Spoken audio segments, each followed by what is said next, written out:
إذ أوى الفتية إلى الكهف فقالوا ربنا آتنا من لدنك رحمة وهيئ لنا من أمرنا رشدا فضربنا على آذانهم في الكهف سنين عددا. وقال عليه الصلاة والسلام طلب كسب الحلال فريضة بعد الفريضة أو كما قال عليه الصلاة والسلام. Respected elders, brothers, and our families over the receivers, Allah subhanahu wa ta'ala has mentioned a story in the Quran, the story of Surah Al-Kahf, or we can say the story of the people of Kahf, Ashab al-Kahf. There are two aspects to this story. One is the lessons learned from the story itself, and one is the power Allah Ta'ala has put into memorizing and reciting Surah Al-Kahf. And we will try to touch on both of it briefly, inshallah. The first thing is, when did this story take place? This story took place after Isa alayhi salam was taken up to the skies by Allah subhanahu wa ta'ala. It happened afterwards. There was a king who called people towards the worship of idols, and he would have days or festivities on which they would sacrifice animals for their idols. And he would call people, especially in those days, to come and worship their idols.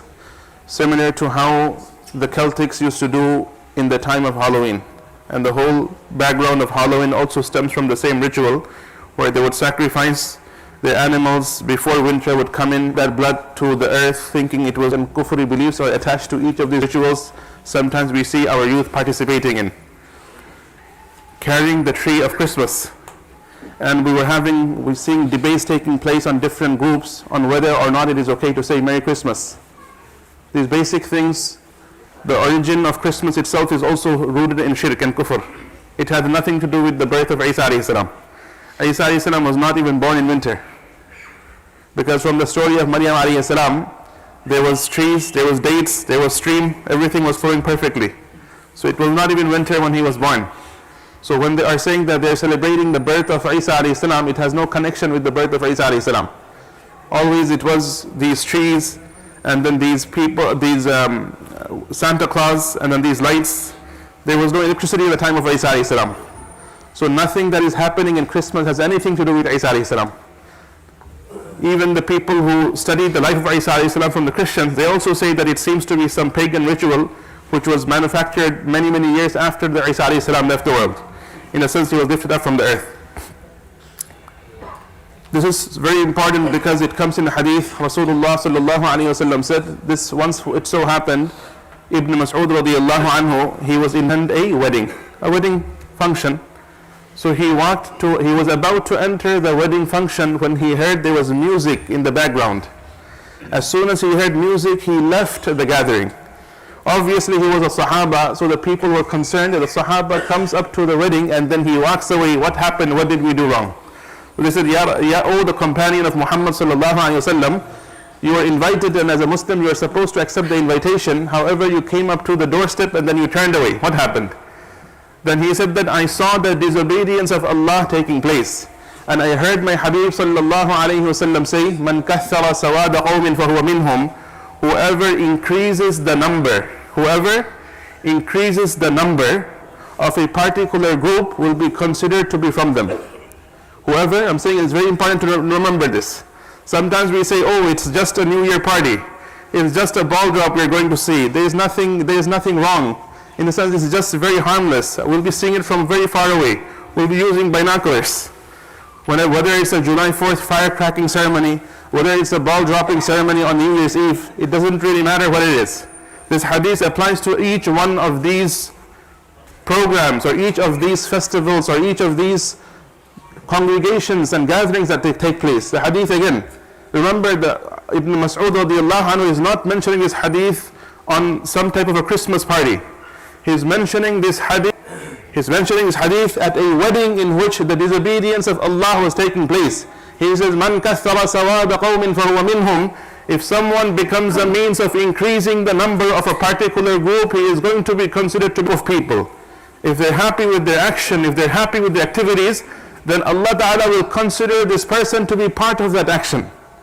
So there's two aspects of this hadith. I'm saying it one more time.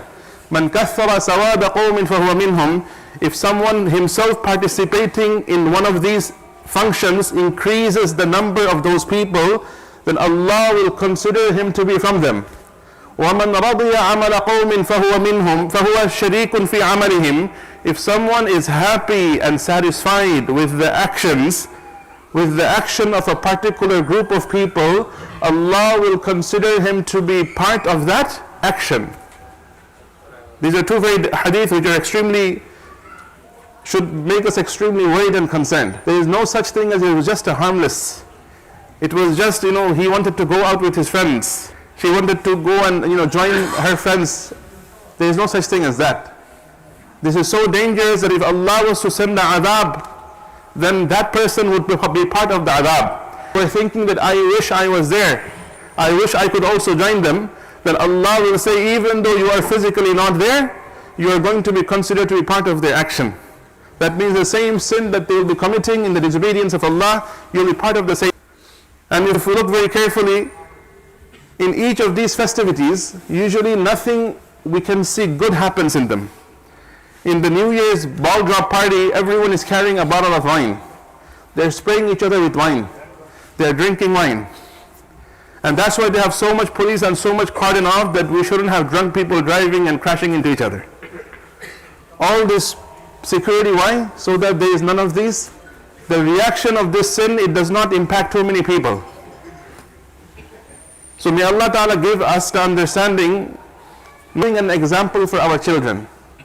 We are setting an example for the next generation that will live on this land. We either set a good example and Islam continues to flourish and thrive, maybe the next generation becomes stronger than us in Iman. And if we cannot, we get so caught up and engrossed in the success of this world that we lose sight of the actual success. If we look at our age, many of us, we have not reached 50% of our age. And there are many of us who have already crossed 50%, we are on the other 50% of our age. We are nearing the time when we have to meet Allah. We are nearing the time when the journey will be complete, the permanent journey will begin. So from the temporary journey, we go on to the permanent journey. If we get too caught up in trying to attain success of the temporary journey, then who is going to worry and concern about the permanent part of our journey? That is the journey of the akhirah. So everything we do in this world has a connection with our akhirah. It is either becoming a means of building our akhirah, or it is either becoming a means of destroying our akhirah. And time, as we say, our life itself is a time ticking. Every single second that goes away is gone. That second will not come back. That second could have either been spent in the obedience of Allah, or it could have been wasted. As we say, there was no good, no bad done, like a person is sleeping. Or it could have been done where we were destroying our akhirah, taking away from our akhirah, our permanent home, and trying to do some fun and activity in this world. That is not a very intelligent thing to do, especially for a person who believes, La ilaha illallah Muhammadur Rasulullah. They can never do that. We will always prepare and give preference to the akhirah over the dunya. So what happened to the youngsters, the youth of the ashab of the cave? When the king was having this festival, name of these idols, it doesn't make any sense. So he removes himself physically from that gathering and he takes refuge under a tree, which was not very far away. Within a short time he sees a few other youth are coming and joining him. The kahf is when a person is in an environment in which he cannot control the environment. It happens all the time. It happens all the time. As soon as we step out in the world, we cannot control the environment anymore. We cannot say, okay, all the brothers look down, all the sisters put on your hijab. We cannot do that, because the outside has its own rules and regulations. So many a times when we cannot control the environment, then what do? We not control an environment, it does not give him the validity to become part of that. What does he do? He separates himself from that environment. Just like the youth in the story of the Kahf, they separated themselves from the main festival where all the kufr and shirk was taking place, and they take refuge under a tree. Within a short time, one of them stands up and says, listen, it doesn't make any sense that all of us, the festival is going on there, and we're sitting here, and all these youth are sitting here for no reason. It doesn't make any sense. So I encourage each one of you to tell us or open up and say why you are sitting here. Why are you here? Then once the youth stands up and he says that it doesn't make any sense that Allah who created us, who gave us life, who gave us health, who gave us wealth, who gave us intelligence, we leave the obedience of that Allah and we leave the worship of that Allah, and we are worshipping some stones, and we are slaughtering animals for those stones, and we are engaged in music and dancing and in obedience of this thing. It doesn't make any sense. As by Allah, we have also left that party for this exact reason. We don't feel what they are doing is right, what they are doing is wrong. So what did they do? That is the next question. The first lesson is separate ourselves from an environment of sin in which we cannot control the environment. It could happen in college, it could happen in school, it could happen in our workplace. Many a time I either join or I separate myself. The lesson is separate from that thing so that we don't become part of that hadith, that whoever increases the number of a particular people, Allah will consider him to be from them. Man kathara sawada qawmin fahuwa minhum. Number two, as soon as they separate, they say praying their salah there. It was youth. It was all youth. They start praying their salah there. That's why we say that Allah has put that iman in them that they can choose. So don't underestimate them. Don't disregard them. Don't chase them away. Have patience with them and spend time on them. Try to instill values, because they can be better than us. And that's our hope, that they will be better than us. They will take Islam in a much better way and spread Islam in a much better way in this country than us. That's our hope. That's why we're spending so much time and energy behind them. They start performing salah. They start performing salah. They say the main group. They're not part of the culture and norms. You know, as we say it, oh, you're going against the culture, you're going against the norms. What will people say? How will people think? And that's something we try to use as leverage to try to convince youth who want to on the other side obey Allah. We're trying to make them disobey Allah by saying that, oh, don't dress like this and go to the party. What will people think? If you don't join the dancing, what will people say about you? They will think you're extremists. And whatever is haram, whatever Allah has made haram, we try to encourage our kids to do the haram thing by saying, what will people say? Anyway, once they establish their masjid and start performing salah, the king calls each one of them and starts interrogating them. The interrogation goes on for some time, and he tries to convince each of them, and he threatens them, and he tells them that I'm giving you some time. You guys have some loose screws in your head. I'll give you some respite so you can fix your screws. After that, either you listen to me, or I'm going to put you either in jail or take care of you. So the youth, they quickly go back, and they're like, you know what? We are no longer safe in this society. It seems like if we don't listen to the king is going to torture us or make us an example, and will either put us into lifelong prison or torture us tremendously. So in order for us to preserve our iman, we should run away from the city.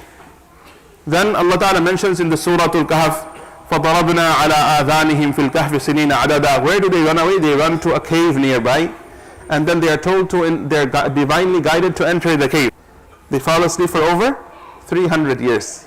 So in one place Allah Ta'ala says, وَكَلْبُهُمْ بَاسِطٌ ذِرَاعِهِ بِالْوَصِيدِ, that every now and then, so that their body did not become stuck with the earth and their body did not decompose, Allah Ta'ala made their body turn right and turn left in their sleep. So they will be turning right and they will be turning left in their sleep. And so that no one dared come in and try to wake them up or harm them in the cave, Allah Ta'ala made it that their hunting dog was made to sit on the face of the cave in such a manner that if a person saw that dog from far away, out of fright he would run away. So Allah even made their dog fall asleep with them, with their eyes open. So the dog is sleeping with his eyes open, and all the youth are sleeping with their eyes open, and their body is turning left and right, so it does not decompose with the earth. And this goes on for over 300 years. And when the youth they left, they made dua also. They made dua that, oh Allah, protect us, preserve us and help us. That dua is also mentioned in Surah Al-Kahf. The power of intention is when a person makes the intention to do something good, Allah Ta'ala does not limit their goodness to that particular time. Allah Ta'ala allows their goodness to continue even later on in generation. That is why it comes in the Quran. وَأَمَّا الزَّبَدُ فَيَذْهَبُ جُفَاءً وَأَمَّا مَا يَنْفَعُ النَّاسَ فَيَمْكُثُ فِي الْأَرْضِ. Whatever is evil, Allah will make it fly away. Like the foams of the ocean, they come and they go, there is no content. There is nothing inside, it's just foam. وَأَمَّا مَا يَنْفَعُ النَّاسِ, that which is beneficial for mankind, فَيَمْكُثُ فِي الْأَرْضِ, Allah Ta'ala makes it firm on the earth. That is why that person who starts something good in this world, that becomes a sadaqah jariyah, not until he dies, it also continues after he dies. Allah keeps on taking goodness out of that, maybe will sustain that goodness until Qiyamah, we do not know. It would depend upon the intention of the person when he established that good work. Remember the Quranic verse, وَأَمَّا مَا يَنْفَعُ النَّاسَ فَيَمْكُثُ فِي الْأَرْضِ, that which is beneficial to mankind, Allah will establish it on earth. We don't have to establish it, Allah will establish it. We are just making the intention and taking the baby steps, and Allah takes care of everything else. Anyway, how did Allah Ta'ala take benefit from these youth 300 years later? 300 years later, Allah made it such that the king had become Muslim.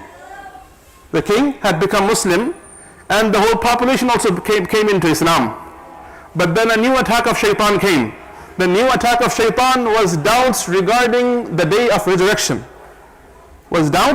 Regarding the days of resurrection. Some people started saying Allah will not physically rise the human body like we are standing today. Rather, Allah will cause the spirits, the soul, the ruh of the person to stand up, and the hisab kitab, the entire discussion of the day of Qiyamah will take place with the soul of the human being, not the whole body. So this worried the king, because he was saying that with this belief, if the Muslims pass away, it will not be good for them. And this is a wrong belief, because the correct belief is with physically, bodily, we will be standing in front of Allah on the day of Qiyamah. So what happens? He is making dua to Allah, oh Allah, help me with something through which I can convince the people that their belief is wrong. Who's making the dua? The king. Which king? The king that is here 300 years later. He's making the dua, and in the meantime Allah caused those youth, one of the youth, to wake up in the cave. So then as soon as they woke up, what did they do? They all got their money together, they gave it to one youth, and they said, you know what? It seems like we have been sleeping for like almost a day or half a day, so we need to have our next meal. No one realized from that cave they had slept for over 300 years. They thought they had slept for a day or half a day. So they sent one youth with a 300-year-old to go and buy food. But when they send this youth to buy food, my brothers and sisters, please understand this. They did not say just go and buy something. They said that we are living in a city where people are worshipping the idols. People are Bismillah. The person has to cut at least 3 of the 4 veins. The windpipe, the food pipe, and 1 of the 2 jugular veins minimum. Then that animal becomes halal, obviously, as long as that animal is not stolen. So the animal has to be halal. These are the 4 conditions for something to be halal. In those days, people were doing everything fine, but they were slaughtering in the name of their animal, in the name of their shirk, in the name of their gods, other than Allah. So even the Quran mentions is that when they send the youth to go buy the food, they say you have to go and you have to find halal food. Don't just buy anything, verify the food before you buy it. So this youth goes and then he verifies, and then he's content, and then he goes to pay the money. When they see the money, they don't recognize the money. Long story cut short, immediately they notify the king. But this person is saying that he is carrying 300-year-old money, and he's saying he thinks that the king is still the 300-year-old king, 309-year-old king. Immediately when the king came, he took the youth, he went to the cave, they heard the whole story, and then he told the people that now you understand, if Allah could make them sleep for 309 years and then bring them back alive, in the sense that wake them up, and they have proof of carrying that 300-year-old coin, which no one in the entire country has besides these 9 youth. Now you believe that on the day of Qiyamah, just like Allah revived them here, Allah could revive us also bodily on the day of Qiyamah. And he teaches that lesson. Now my respected elders and brothers, let's summarize today's discussion. Number 1 is distancing ourselves from evil. Number 2, whenever we can get a few people together, establishing the masjid and staying connected with the house of Allah. Not only ourselves, with our families. Number 3, asking Allah for help along the way. Number 4, not fearing the challenges, the norms, the culture of the time. What is right and will always be right. What is wrong will always be wrong. Even if the whole country is doing something wrong, wrong is wrong. Even if one person is doing right, Muhammad sallallahu alaihi wasallam was the first person to say La ilaha illallah. He was the only one who was right, but he stood steadfast. Allah made the whole world, or majority of the world, Muslim. What is right, what is wrong. We cannot say and use the excuse of, oh, what will people think? What is culture? What is this? What is that? And turn away and run away. What is right, what is wrong. Allah has given us understanding. We have to make sure we ourselves uphold understanding, and make sure our youth, our young generation upholds understanding. Keep ourselves, our families connected with the house of Allah. Make lots of dua to Allah to help us so that we can help our youth. We are not living in a very positive time. We are living in a time in which 50% of the youth are confused about gender. Muslim youth, they feel that it is okay for someone to act upon the actions of Qawmi Lut. These are surveys which are being done. 50% of Muslim youth, not American youth. 25% of Muslim youth, not American youth, Muslim youth have left Islam. This is the time. So we have come back to the time of the cave, where we have to try to hold our family together, connect them with the masjid, do ta'aleem at home, make them do dhikr, perform the 5 times salah. Try to see how much we can disconnect them from the internet, because that's where they are falling into facing today. May Allah Ta'ala give us tawfiq to protect ourselves and our families, and may Allah give us tawfiq to pass on whatever good has been said to others, and save us from and our families from all the shar and fitan. Before we start our sunnah, if we can please stand up, and I would humbly request you to fill up any spots in front of you. Brothers in the second floor, please stand up and move up, please. Move up, please. It's very cold outside. If you don't move up, you will be giving difficulty to the brothers outside, and we don't want to do that to our brothers. So please stand up for like 30 seconds. If there's any space you can find, just pull the brother behind you up and fill up the line. Same goes for the upstairs brothers. Please stand up and make space and push the brothers behind you. Tell them to come up front and fill up the gaps, inshallah. Once we're done, we can start our sunnah. Jazakumullah khairan.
the Khidmah brothers down performing salah, and please do pass it on us from all calamities and harms in our families as well.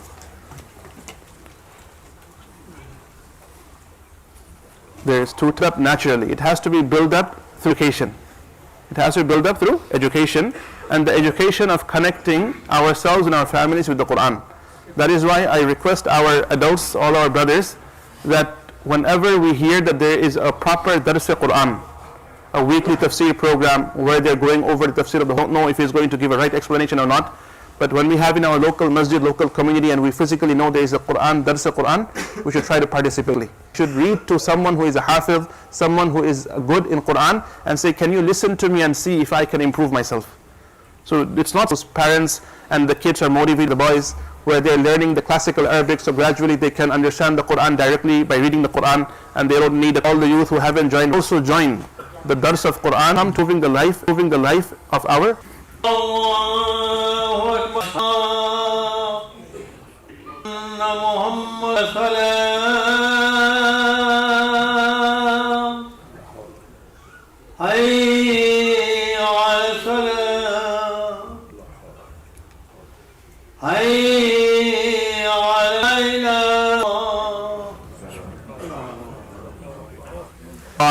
جميل ثناء جزيل ونشهد أن لا إله إلا الله وحده لا شريك له ونشهد أن محمدا عبده ورسوله أما بعد فأعوذ بالله من الشيطان الرجيم إن هذا القرآن يهدي للتي هي أقوم ويبشر المؤمنين الذين يعملون الصالحات أن لهم أجرا حسنا ماكثين فيه أبدا وينذر الذين قالوا اتخذ الله ولدا ما لهم به من علم ولا لآبائهم كبرت كلمة تخرج من أفواههم إن يقولون إلا كذبا وقال عليه الصلاة والسلام من كثر سواد قوم فهو منهم ومن أحب عمل قوم فهو شريك في عملهم أو كما قال عليه الصلاة والسلام بارك الله لنا ولكم في القرآن العظيم ونفعنا وإياكم بالآيات والذكر الحكيم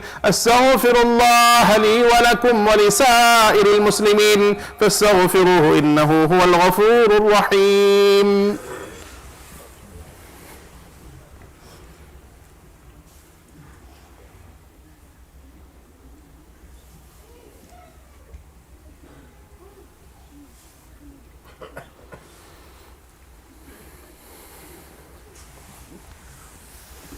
إن الحمد لله نحمده ونستعينه ونستغفره ونؤمن به ونتوكل عليه ونعوذ بالله من شرور أنفسنا ومن سيئات أعمالنا من يهده الله فلا مضل له ومن يضلل فلا هادي له ونشهد أن لا إله إلا الله وحده لا شريك له ونشهد أن محمدا عبده ورسوله أما بعد فأعوذ بالله من الشيطان الرجيم إن الله وملائكته يصلون على النبي يا أيها الذين آمنوا صلوا عليه وسلموا تسليما اللهم صل على محمد عبدك ورسولك وصل على المؤمنين والمؤمنات والمسلمين والمسلمات قال النبي صلى الله عليه وسلم أرحم أمتي بأمتي أبو بكر وأشدهم في أمر الله عمر وأصدقهم حياء عثمان وأقضاهم علي وفاطمة سيدة نساء أهل الجنة والحسن والحسين سيدا شباب أهل الجنة وحمزة أسد الله وأسد رسوله رضوان الله تعالى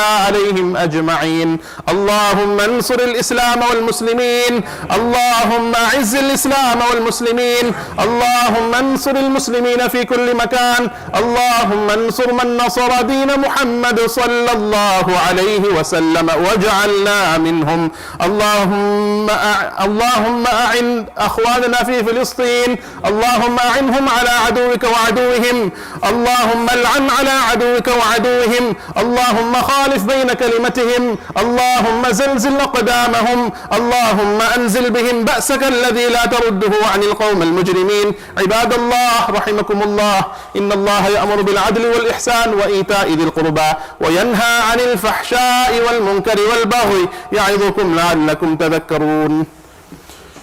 Inshallah, before we start our salah, please stand up. Please stand up, and I would request you to squeeze a little bit more, inshallah. I can see there are still some brothers standing in the temperature 0 degree outside. If we could make space inside, even the brothers upstairs, if we could make some space and push up, inshallah, push forward as much as you can, even here. Even making space for one brother would mean one brother having less difficulty outside, inshallah. That will also be in our reward on the day of Qiyamah, inshallah. Inshallah, Iqamah. Allahu Akbar, Allahu Akbar, Allahu Akbar, Allahu Akbar. Ashhadu an la ilaha illallah, ashhadu an la ilaha illallah. Ashhadu anna Muhammadan Rasulullah, ashhadu anna Muhammadan Rasulullah. Hayya as-salati, hayya as-salah, hayya al-falah, hayya al-falah. قد قامت الصلاة قد قامت الصلاة الله أكبر الله أكبر لا إله إلا الله لا إله إلا الله محمد رسول الله. So اعتدلوا يرحمني ويرحمكم الله. Please make sure the phones are turned off, lines are straight. الله أكبر.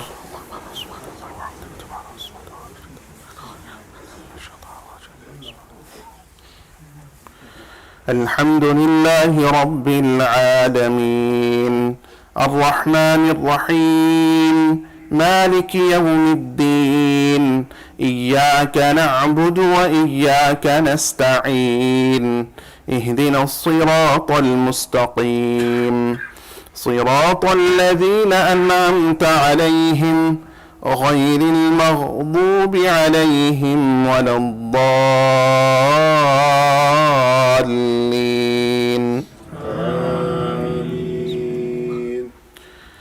يسبح لله ما في السماوات وما في الأرض الملك القدوس العزيز الحكيم هو الذي بعث في الأميين رسولا منهم يتلو عليهم آياته ويزكيهم ويعلمهم الكتاب والحكمة وإن من قبل لفي ضلال مبين وآخرين منهم لما يلحقوا بهم وهو العزيز الحكيم ذلك فضل الله يؤتيه كمثل الحمار يحمل أسفارا بئس مثل القوم الذين كذبوا بآيات الله والله لا يهدي القوم الظالمين قل يا أيها الذين هادوا إن زعمتم أنكم أولياء لله من دون الناس فتمنوا الموت إن كنتم صادقين ولا يتمنونه أبدا بما قدمت أيديهم والله عليم بالظالمين. الله أكبر.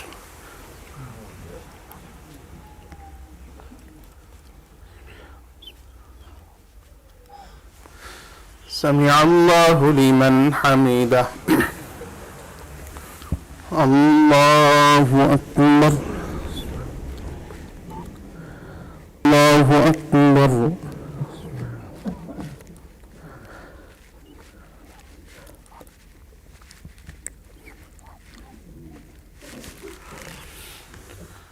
الله أكبر.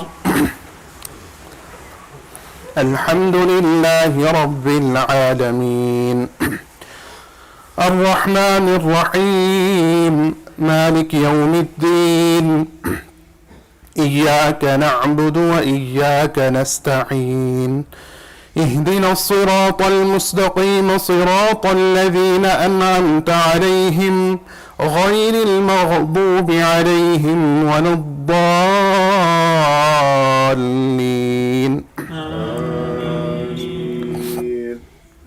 قل إن الموت الذي تفرون منه فإنه ملاقيكم ثم تردون إلى عالم الغيب والشهادة فينبئكم بما كنتم تعملون يا أيها الذين آمنوا إذا نودي للصلاة من يوم الجمعة فاسعوا إلى ذكر الله وذروا البيع ذلكم خير لكم إن كنتم تعلمون فإذا قضيت الصلاة فانتشروا في الأرض وابتغوا من فضل الله واذكروا الله كثيرا لعلكم تفلحون وإذا رأوا تجارة أو لهوا انفضوا فانقلبوا إليها وتركوك قائما قل ما عند الله خير من اللهو ومن التجارة والله خير الرازقين. الله أكبر.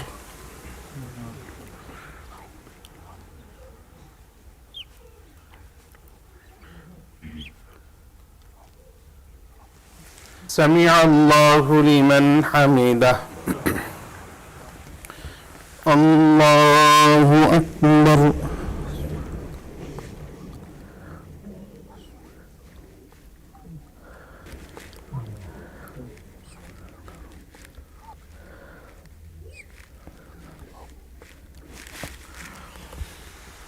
الله أكبر.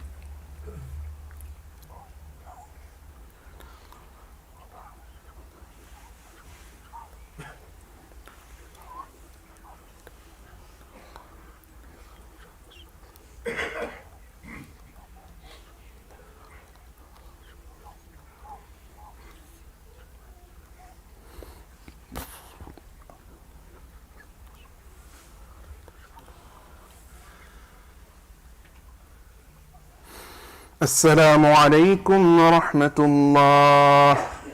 السلام عليكم ورحمة الله. الله أكبر. استغفر الله استغفر الله استغفر الله. اللهم يا حنان يا منان يا بديع السماوات والأرض يا ذا الجلال والإكرام يا أرحم الراحمين.